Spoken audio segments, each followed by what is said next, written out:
Hello and happy Wednesday. Thanks for checking in. I have a bunch of notes. I have so many things that I want to be able to share, and sometimes these can turn into 10 minutes. So I'm going to try to keep it short. But before I get started, I wanted to do a big thank you to everyone who donated to Helping Hands. And my friend Tina Trauma Mayol has for the last 10 years been raising funds to help those less fortunate, the homeless, and families that are in need over the Christmas holidays. And for every $25 that was donated, we were able to buy a turkey with a bag of potatoes and a basket of vegetables so that there is a full meal to feed 6 to 8 people. And this year, Tina and the rest of us that are really trying to help her out, we were able to raise, the final dollar amount is $20,050. So really, that's a really large number. And, divide that by $25, that's a lot of people that we're going to feed. So I'm so happy and super, super grateful. So thank you very much. You are going to be making Christmas very special for a lot of people. So I truly appreciate your generosity. So with that being said, one of the things that I also said is that I'd be talking a little bit about what's going on, and there's so much going on. I am getting so many phone calls after today's announcement from the Bank of Canada that prime has dropped by 0.5%. So on the news, you're going to be hearing 3.25%. But that's not prime, that's the overnight lending rate. Prime currently sits at 5.95%, and with this 0.5% rate decrease, it goes down to 5.45%. So the new prime lending rate is down by 0.5% down to 5.45. So people with variable rate mortgages are going to be feeling a little bit more relief, thank goodness. And so there's going to be a little bit of relief on that end, but prime is still higher than fixed rates. Fixed rates, a 5-year fixed conventional rate is as low as 4.69%. And then if you're doing a high ratio insured mortgage, they're even lower. And then, of course, upcoming soon enough is going to be the new rule changes where instead of the maximum purchase price being $1 million for CMHC to insure a mortgage, it will be going up to $1.5 million. However, I was doing a presentation to a group of people about what that means and how that translates. So if you're buying $1 million home with 20% down and you need to qualify, you need almost $195,000 of income to qualify for that kind of mortgage. And to bring that household income up to $1 million purchase price with as little as, let's say, 7.5%. And then when you add the insurance premiums, all that sort of stuff, you need about an additional $90,000 to qualify for that same property. So I don't know where a household is going to get an additional $50,000 to $90,000 to qualify for these increased amounts. So I'm not sure what kind of changes these are going to bring about, truthfully being told. So we'll see what happens in the next 12 to 18 months with these new rule changes that the government seems to propose.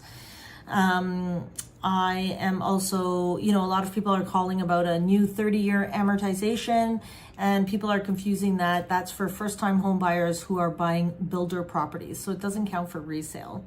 So that's, some of the broader things that are happening. There's a lot of things as far as a 0.5% rate decrease has an impact on the Canadian dollar, and the Canadian dollar has already dropped over the last 5 years. And when was it? So in June of 2024, the dollar was at 73 cents, and we just closed December 10th at 70 cents. So it's gone down a few cents, and that's a lot of money for people who are trading all the time. So it does definitely hurt some sectors of the Canadian economy. And we're going to have to see, because the Canadian economy is not doing as well in comparison to the US. So the Federal Reserve is not in dire need to drop their overnight lending rate to the same degree, and that keeps the US dollar strong. What else did I want? I want to be able to share with you things that a lot of people don't talk about. And the Bank of Canada Business Outlook Survey, the results came in and there are 4 indicators and all of them came back negative again.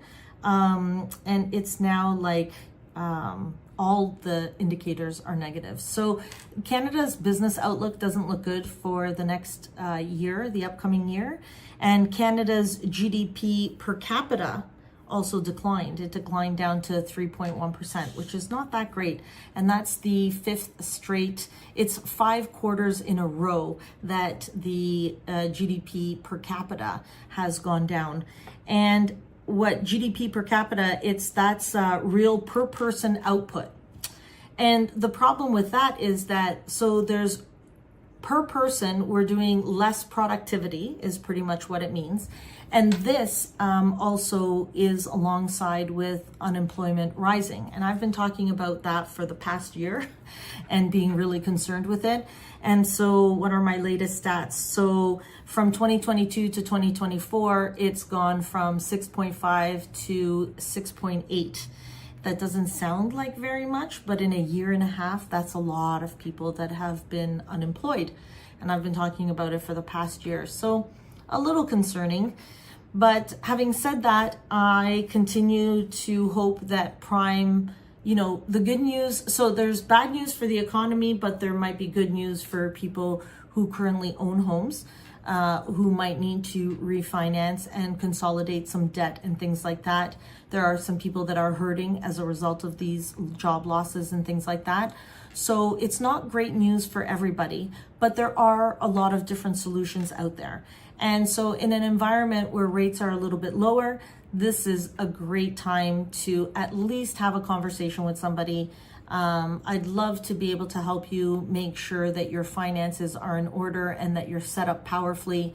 If you have a mortgage that's coming up for renewal, I wouldn't sign an early renewal at the moment. I would hang tight. However, I would draw some lines in the sand and figure out where things are at now and then kind of watch. If you have mortgage maturities, I always say start a year in advance. I always like to make sure people's taxes are filed up to date, make sure their paperwork is all organized, because that's where we lose a lot of time. And then 9 months, kind of like how long it takes to have a baby, is what I always try to remind people.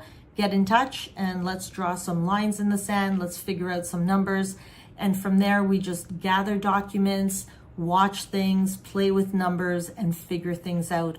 And you'll know when's the right time to make a final decision. I don't need to tell you. What I love about mortgages is that it's math, it's a pure science, and the numbers will tell you what to do. I don't need to try to convince you of anything. I just want to be able to help with the numbers. So with that being said, I could go on forever about this stuff, but it's already been 8.5 minutes. So I just want to say thank you so much.